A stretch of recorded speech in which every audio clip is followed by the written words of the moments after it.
दोस्तों नमस्कार, मैं हूं विजय कुमार पाल, एक लेखक।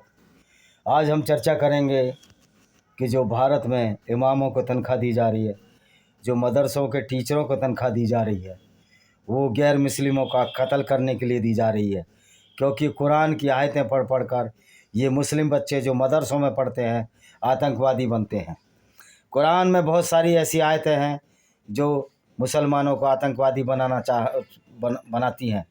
मैं भी पूछना चाहता हूँ भारत सरकार से और कांग्रेस सरकार से, स्पेशली अब तो सरकार उनकी रही नहीं, क्या उन्होंने मदरसों को सिर्फ इसलिए खोला था कि गैर मुस्लिमों के बच्चे कत्ल होते रहें इस्लाम के गुंडों के हाथ?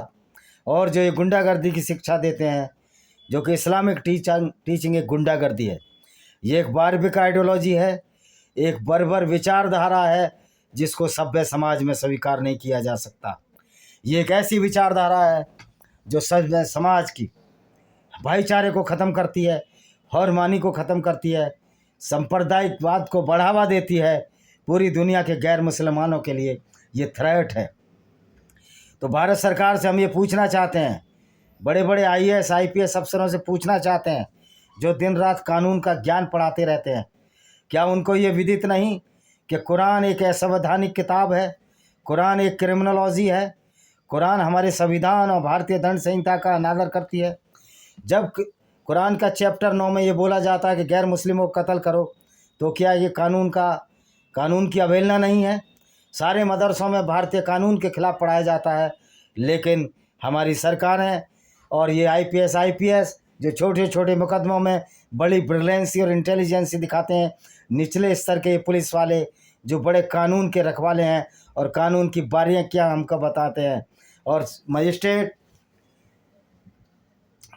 कोर्ट के न्यायाधीश, क्या इनको ये पता नहीं है कि कुरान किस तरह से एक अपराध शास्त्र है और किस तरह से ये दुनिया में विदेश फैला रही है?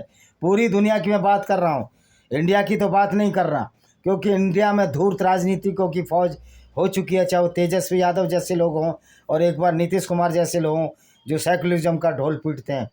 इन लोगों को ये पता नहीं है कि इस्लाम की शिक्षा क्या है और इस्लाम में क्या पढ़ाया जा रहा है।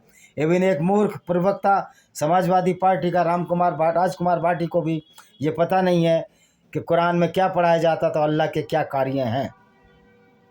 ऐसे लोगों की वजह से आज पूरी दुनिया के गैर मुस्लिम, चाहे वो ईसाई हों चाहे हिंदू हों, ऐसे धूर्त राजनेताओं की वजह से आज हमारा जीवन खतरे में आ गया है।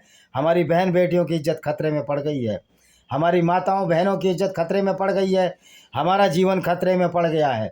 ये लोग उन आतंकवादियों के साथ हाथ मिला बैठे हैं जो कुरान पढ़ते हैं, जो मदरसे में शिक्षा ग्रहण करते हैं। मदरसे में शिक्षा ग्रहण करने वाला हर मुसलमान आतंकवादी है, मदरसे में पढ़ने वाला हर मुसलमान आतंकवादी है, और मदरसा चलाने वाला हर मुसलमान आतंकवादी है, क्योंकि वो कुरान की शिक्षा देता है। और कुरान की शिक्षा तो वो आतंकवाद है ही, ये सर्टिफाइड आतंकवाद है। इससे कोई मना नहीं कर सकता, या इसको कोई बचा भी नहीं सकता, डिफेंड भी नहीं कर सकता, और इसको अस्वीकृत भी नहीं कर सकता, क्योंकि कुरान की शिक्षा पढ़कर ही सारे आतंकवादी बने हैं। अब सवाल ये है कि जो मदरसों में पढ़ने वाले आतंकवादी क्यों बनते हैं, या बिना मदरसों में भी पढ़ने वाला अगर कुरान पर चलता है तो वो आतंकवादी क्यों बनता है? हमें इसकी जड़ों में जाना पड़ेगा, हमें इसकी तह में जाना पड़ेगा, क्योंकि मुसलमान का एक फ़र्ज़ है कि पूरी दुनिया में इस्लाम फैलाना है, चाहे वो कत्लो गारत से, चाहे वो दूसरों को कत्ल करके, दूसरों को मार कर या लूट कर, उनको भय करके, क्योंकि कुरान में सैकड़ों आयतें हैं, 174 के करीब आयतें हैं जो गैर मुस्लिमों को कत्ल करने के बारे में बात करती हैं। अब इन आयतों को पढ़कर मुसलमान क्या आपको बैंक्वेट देगा, फूलों के गुस्से देगा? मैं मूर्ख हिंदुओं से पूछना चाहता हूँ कि जो इस्लाम को अच्छा बताते हैं, उन्होंने कुरान पढ़ी है कभी? उन्होंने कभी इस्लाम को ढोया है? कभी हिस्ट्री पढ़ी है? अगर उनका कोई किराएदार मुसलमान है और वो अच्छा किराया दे रहा है तो मुसलमान तो बहुत अच्छे होते हैं। रे मूर्ख, वो मुसलमान अच्छा है नहीं है, वो इंसान अच्छा है, क्योंकि अच्छा इंसान कभी भी सच्चा मुसलमान नहीं होता। कुरान में तो किसी गैर मुस्लिम के मकान में रहना, गैर मुस्लिम से दोस्ती रखना साफ साफ मना है, गैर मुस्लिमों से सामान खरीदना मना है। तो फिर ये मूर्ख हिंदू क्यों मुसलमानों का बाइकाट नहीं करते, क्यों इनका आर्थिक बहिष्कार करते हैं?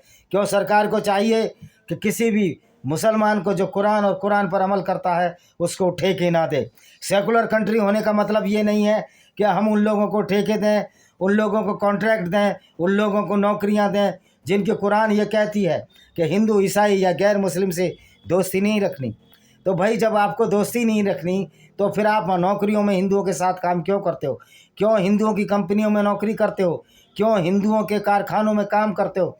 जब आप इस्लाम पढ़ते हो तो आपका इस्लाम तो ये कहता है कि किसी गैर मुस्लिम से दोस्ती नहीं रखनी, फिर क्यों भाईचारा रखते हो? मैं और मूर्ख हिंदुओं, ईसाई और यहूदियों से भी कहना चाहता हूँ, जो हमास के ऊपर जब अटैक होता है सारे के सारे लिब्रांडू सड़कों पर मोमबत्ती गैंग उतार कर चले आते हैं। क्या आपने इस्लाम को पढ़ा है? क्या आपको पता है कि इस्लाम में क्या लिखा है? जब आपको पता ही नहीं इस्लाम में क्या लिखा है, ये कहेंगे हम तो मुसलमानों को डिफेंड करने आते हैं। तो ये वही मुसलमान है जो कुरान को पढ़कर हम लोगों को कत्ल करते हैं, कुरान को पढ़कर हमारी बहन बेटियों की इज्जत लूटते हैं, क्योंकि कुरान में गैर मुस्लिम औरतों के साथ बलात्कार की सीधी सीधी छूट है। कुरान, और जो ये मूर्ख कहते हैं नहीं है छूट, तो आमने सामने बहस करे और 5-5 लाख रुपए शर्त लगाए और 5 लाख रुपए कैश जमा करे। मैं निश्चित तौर पर उस इनाम को जीतूंगा। ऐसे हवाबाजी करने से कुछ नहीं होता। आइए और पैसा लगाइए। मैं मकान और ज़मीन जो भी मेरे नाम है मैं लगाने को तैयार हूँ, और मैं साबित कर दूंगा कि आप लोग मूर्ख हो, आप में बुद्धि और विवेक है ही नहीं, क्योंकि आप तो सूदखोरी करते हो। आप तो मुसलमानों को उधार देते हो, उनसे सूदखोरी करते हो। आप मुसलमानों को अपनी दुकानों पर कम पैसे में रखते हो, और मैं उन लोगों को भी जो आरएसएस की शाखाओं में जाते हैं, जो अपने आप को कट्टर हिंदू बनते हैं, वो अपनी दुकानों में नौकर मुसलमानों को रखते हैं कम पैसे देकर, और वही मुसलमान कुरान पढ़कर आपका कत्ल कर कर भागता है। ऐसे बहुत सारे उदाहरण हैं जहाँ मुसलमानों ने हिंदुओं का कत्ल किया। ऐसे बहुत से धूर्त राजनेताओं के परिवारों का भी कत्ल हुआ। दिल्ली चांदनी चौक में एक हिंदू नेता जो मुसलमानों को बचा रहा था जब दंगे हुए, लेकिन उसके परिवार को ही मुसलमानों ने कत्ल कर दिया गया क्योंकि वो काफिर था। ये तो एक उदाहरण मात्र है। ऐसे बहुत उदाहरण हैं जहाँ हिंदू को कत्ल किया गया क्योंकि इस्लाम बेगैरती और बेशर्मी सिखाता है। इसमें कोई शर्म और लिहाज नहीं होती। इस्लाम का एक ही काम है कि जिस देश में जाएंगे उसी देश में इस्लाम फैलाएंगे, यानी जिस जगह जाना उसी थाली में छेद करना, क्योंकि इनके लिए थाली मायने नहीं रखती, इनके लिए मित्रता मायने नहीं रखती, इनके लिए बहसियत बर्बरता, गैर मुस्लिम औरतों को लूटना, उनके साथ बलात्कार करना, उनको बाज़ारों में बेचना मायने रखता है। और ये काम इनके प्यारे मोहम्मद रसूलुल्लाह सल्लल्लाहु अलैहि वसल्लम ने भी किए थे। तो दोस्तों, ये जो मदरसे चलाए जा रहे हैं, ये सरकारी अनुदान पर चलाए जा रहे हैं, ये भारत में हिंदुओं को, ईसाइयों को और यहूदियों को, जितने भी बचे हैं, जैनों को कत्ल करने की शिक्षा देते हैं। और उन लिब्रांडू बुद्धिस्टों को भी, जिन मूर्खों को ये पता नहीं, एक मुसलमान फेसबुक पर डालता है चंद्रशेखर रावण प्रधानमंत्री होंगे। चंद्रशेखर रावण, तुम भी उनकी नज़र में नजस हो, गंदे हो, पोटी जितने, लैट्रिन जितने गंदे हो। न मायावती की कोई औकात है, न चंद्रशेखर रावण की औकात है, न तेजस्वी यादव की कोई औकात है। जो इस्लाम की नज़र में तुम्हारी कोई औकात नहीं है। तुम जानवरों से भी गए बीते हो, फिल्दी हो। ये मैं नहीं कह रहा, इस्लाम कह रहा है। लेकिन तुमने बेगैरत और बेशरम हो, उस विचारधारा के मानने वालों के नाम पर आप वोट लेना चाहते हो, जबकि आज इस्लाम ख़त्म हो रहा है, इस्लाम का किला भर भरा कर गिर रहा है। आज मुस्लिम अपनी आइडियोलॉजी छोड़ रहे हैं, और जो इस्लाम ने जो कार्य बताए हैं उनको भारत क्या किसी दुनिया के कोने में ये नहीं कर सकते। मुसलमान इस्लाम का पूरी तरह पालन कर ही नहीं सकते, ये जिहाद का पालन कर ही नहीं सकते। अगर ये जिहाद का पालन करेंगे तो इनको भारतीय सेना द्वारा या विदेशों की सेना द्वारा जहाँ जहाँ ये गुंडागर्दी करते हैं इनको मार दिया जाएगा, जो कि कुछ दिन कदम होगा। मदरसे में पढ़ने वाला एक चलता फिरता राक्षस है, एक चलता फिरता गून है, गुंडा है, मवाली है, जो आपको कहीं भी इस बात पर कत्ल कर सकता है कि ना आप ईसाई हो, ना आप हिंदू हो, ना आप चाहे आप हिंदू हो, यहूदी हो, मुसलमान हो, मुसलमानी जैन हो या बुद्धिस्ट हो या कोई भी अन्य गैर मुस्लिम हो, आपको सिर्फ इस बात पर ये चलता फिरता राक्षस कत्ल कर सकता है कि आप मुसलमान नहीं हो। आज अरुणाचल प्रदेश में, जो अरुणाचल प्रदेश के हमारे बुद्धिस्ट और हिंदू भाई जागे हैं, यहाँ मुसलमान मदरसे चला रहे हैं। पूरे नॉर्थ ईस्ट में इस्लामिक गुंडागर्दी चरम सीमा पर है। पहले इस्लाम को कब्जे किया, पहले असम को कब्जे किया और फिर वेस्ट बंगाल को कब्जे किया, और उसमें वहाँ की मुख्यमंत्री उसका साथ दे रही है। मुख्यमंत्री मुसलमानों को बहकाती है कि अल्लाह की कसम खाओ, अल्लाह का कसम है। ओ भाई मुसलमान भाइयों, मैं आपको चेताना चाहता हूँ, वो कोई अल्लाह वल्लाह नहीं था, वो मोहम्मद का बनाया हुआ एक अपना सेल्फ प्रोक्लेम्ड अल्लाह था। उसने अल्लाह के स्टैचू के नाम पर वो गुंडागर्दी की जिसका नाम आज इस्लाम है। क्या आप ये बर्दाश्त कर सकते हो कि मदरसों में पढ़ने वालों को भारत सरकार चंदा दे और हिंदुओं की गर्दनें काटी जाएं? आज दुनिया में सबसे ज़्यादा टैक्स भारत में हिंदू और जैन लोग ही देते हैं, यानी नॉन मुस्लिम ही देते हैं, और नॉन मुस्लिमों के चैरिटी से उनके मदरसे चलते हैं, इमामों की तनख्वाहें चलती हैं, और उस तनख्वाह से जो शिक्षा मिलती है वो लोगों को कत्ल करने की मिलती है, हमारी औरतों को लूट कर उनके साथ बलात्कार करने की मिलती है। ये इस्लामिक कंट्री में मदरसे हैं। तो इस्लामिक जितने कंट्री हैं ये इस्लामिक गुंडागर्दी का पर्याय हैं। ये ग्रुप है ऑर्गेनाइजेशन ऑफ इस्लामिक कंट्रीज या ऑफ इस्लामिक कॉरपोरेशन, ये वो ग्रुप है जो एक गुंडागर्दी करता है इस्लाम के नाम पर। कतर में किस तरह से जब नूपुर शर्मा ने बोला वहाँ विद्रोह हुआ। ओ भाई, तुम्हारा पैगंबर अगर 9 साल की लड़की से शादी करता है, 54-55 साल की उम्र में उसके साथ मुसावरत करता है, इंटरकोर्स करता है, तुमको शर्म क्यों आती है? क्योंकि आज के मायने में, सभ्य समाज के मायने में ये सब बेगैरती और बेशर्मी के कार्य हैं, बहुत नीचता और क्रूर भरे कार्य हैं। अगर तक तुम्हारा पैगंबर काफिले लूटता था तो आपको शर्म क्यों आती है? क्योंकि आज काफिले लूटना एक अपराध की निशानी है, और इससे ये सिद्ध होता है कि मोहम्मद साहब बहुत बड़े अपराधी थे। तो आपको शर्म क्यों आती है? ये सर तन से जुदा के नारे लगाने से कुछ नहीं होने वाला। अगर 80% गैर मुस्लिम पूरी दुनिया के इकट्ठे हो गए तो आपका ना इस्लाम बचेगा, ना इस्लाम को बचाने वाले मदरसे बचेंगे।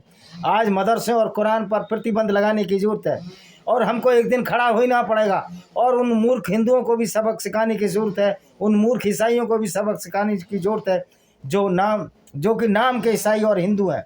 वो है ही नहीं हिंदू, वो कम्युनिस्ट है। और कम्युनिस्ट देखिए कितना बड़ा गठजोड़ है कि कम्युनिस्ट लोग इस्लाम के फेवर में आते हैं। जो कम्युनिस्ट कहता है कि हम इस्लाम धर्म जो अफीम के समान है, जहाँ चाइना में मुस्लिमों को मारा जा रहा है, उइगर मुस्लिमों को, वहाँ कम्युनिस्ट नहीं बोलते, क्योंकि जहाँ भी मुसलमान जाते हैं अपने इस्लाम की गंदगी फैलाते हैं, एक वैचारिक गंदगी फैलाते हैं, दूसरों को नीच बताते हैं, दूसरों को छोटा बताते हैं, दूसरों को काफिर बताते हैं, दूसरों को नरक की आग में जलने वाला बताते हैं। क्योंकि कुरान की आयतें ये कहती हैं, जब कुरान की आयतें ये कहती हैं तो मुसलमान अच्छा आदमी तो बनने सिरा, मदरसे की शिक्षा से अच्छा आदमी तो नहीं बनेगा। वो तो वही करेगा जो उनकी कुरान और जो इस्लाम कहलाता है। तो भाई ये मदरसों में टीचरों को तनख्वाह क्यों दी जा रही है? क्या हिंदुओं का कत्ल करने के लिए दी जा रही है, या कहीं भी मदरसों में जो चैरिटी दी जा रही है सरकारों द्वारा? मैं सरकार के अनुदान की बात कर रहा हूँ, क्योंकि मुसलमान तो चैरिटी देंगे, उनका तो उद्देश्य है कि इस्लाम की गंदगी को पूरी दुनिया में फैलाना और पूरी दुनिया में नफरत फैलाना। लेकिन ये काम अब आसान नहीं है। अब मुसलमानों से ही बहुत सारे लोग इस्लाम छोड़कर सामने आ रहे हैं और मोहम्मद की पोल खोल रहे हैं, उसके चरित्र की धज्जियाँ उड़ा रहे हैं। किस तरह मोहम्मद एक लुटेरा व्यक्ति था, किस तरह उसने औरतों के साथ बलात्कार किए, किस तरह पीडोफाइल था, किस तरह नॉर्सिस्ट था, अब गलत बात को भी सही मानता था, और किस तरह सारे अपराधों को अल्लाह के नाम पर सही ठहराता था। तो ये इस्लाम है ही वो कि एक बहुत बड़ी अपराध शास्त्र है, अपराध की शैली है, जिसको एक झूठे अल्लाह के नाम पर सही ठहराने की कोशिश करते हैं। यदि अल्लाह वास्तविक है तो वो तो अपराधियों का सरगना है, अपराधियों का अपराधियों का सरताज है। तो ये बात हमको समझ लेनी चाहिए कि जो लोग हिंदू धर्म की बुराई करते हैं, इसमें मनुस्मृति की बुराई करते हैं। अगर मनुस्मृति गलत है तो गलत है, अगर हिंदू शास्त्र में कोई किताब गलत है तो गलत है, उसको हम डिफ्यूज़ करते हैं। लेकिन इन मनुवादियों की, इन नीले कबूतरों की कभी औकात नहीं है कि इस्लाम की कुरान और किताब को पढ़ लें। और जोगेंद्र नाथ मंडल जैसा व्यक्ति जो कि दलित था, उनने कहा मेरा हिंदुओं के साथ नहीं हो सकता। वो पाकिस्तान चला गया, और वहाँ गया तो वहाँ जब दलित औरतों के साथ बलात्कार हुए तो वहाँ के लोगों ने कह दिया आप जाइए इंडिया, हमारा इस्लाम इसकी इजाज़त देता है। हम न दलित देखते हैं, न सवर्ण देखते हैं, न अवर्ण देखते हैं, न बुद्धिस्ट देखते हैं, न जैन देखते हैं, न गैर मुस्लिम। हम सिर्फ देखते हैं कि वो गैर मुस्लिम है तो उसके साथ, उसकी औरतों के साथ हम लूटपाट कर सकते हैं, क्योंकि इस्लाम का अल्लाह हमें ये इजाज़त देता है, और इस लूटपाट को इस्लाम में माल गनीमत भी कहा जाता है। तो यही पढ़ाई मदरसों में पढ़ा जा रही है, औरतों की लूट, बलात्कार। मोहम्मद काफिले लूटता था, गैर मुस्लिमों को कत्ल करना। अगर यही मदरसों में तो यही पढ़ाया जाएगा, जब यही पढ़ाया जाएगा तो सरकार इनको अनुदान क्यों दे रही है, ये हमारे समझ से परे है। इसी के साथ मैं इस वीडियो को विराम देता हूँ। वंदे मातरम, जय हिंद, आपका दिन शुभ हो।